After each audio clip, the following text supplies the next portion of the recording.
Deleuze, c'est un peu ce philosophe dont tout le monde a vaguement entendu parler mais que pas grand monde n'a lu. Et il y a quelques jours, en écoutant un podcast, j'ai appris que Michel Foucault avait écrit « Le siècle sera deleuzien ». Du coup, ça m'a donné envie d'approfondir 2-3 concepts.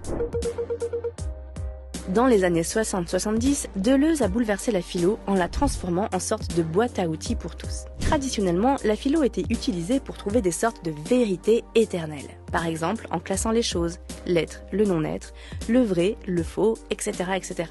Mais pour Deleuze, quand la philosophie représente la réalité de cette façon, elle la fige.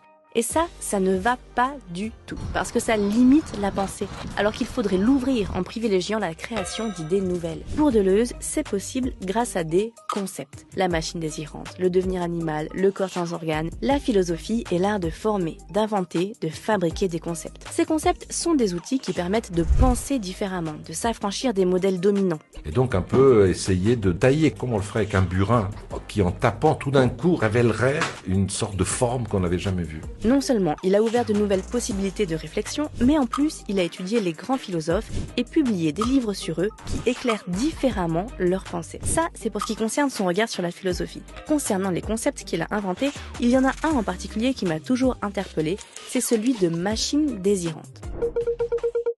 Avant Deleuze, le désir était assez mal perçu. C'était un manque, une frustration, voire une force nuisible poussant au conflit intérieur, à la névrose. Coucou Freud. Freud, il a mis la merde dans le champ psychiatrique classique. Alors il est temps quand même, il me semble, il est temps de mettre la merde dans le champ psychanalytique tel qu'il est maintenant. En 72, dans le livre qu'il écrit avec le psychanalyste Félix Guattari, Deleuze fait du désir une force positive.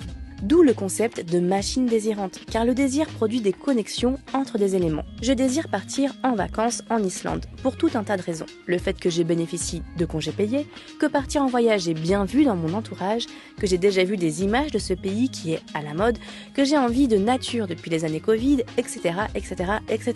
Le désir est donc une machine qui n'a rien de privé, mais qui fonctionne grâce à un inconscient social, matériel, temporel.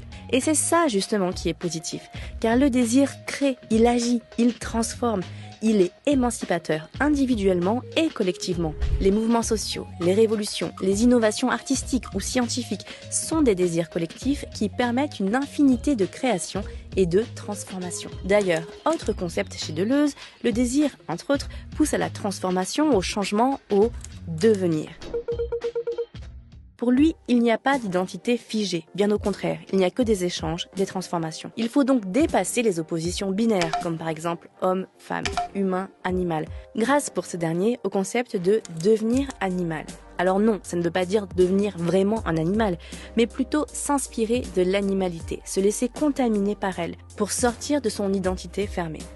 Cette pensée se veut libératrice, car débarrassés des normes de genre, d'identité, de nation, nous pouvons explorer de nouvelles manières d'être, de nouvelles manières de vivre. Bon, il y a encore beaucoup de choses que Deleuze nous aide à questionner, comme ses prédictions sur la société de contrôle, qui résonnent particulièrement aujourd'hui, sa vision de l'amitié, qui ne repose pas sur des idées communes, mais sur un langage commun, la structuration de la pensée en rhizome sans hiérarchie préétablie. Une réflexion sur l'art, le cinéma, la littérature qui a inspiré des générations d'artistes. Bref, il y a plein de choses à dire sur Deleuze et ça tombe bien parce qu'on a plein d'émissions qui en parlent.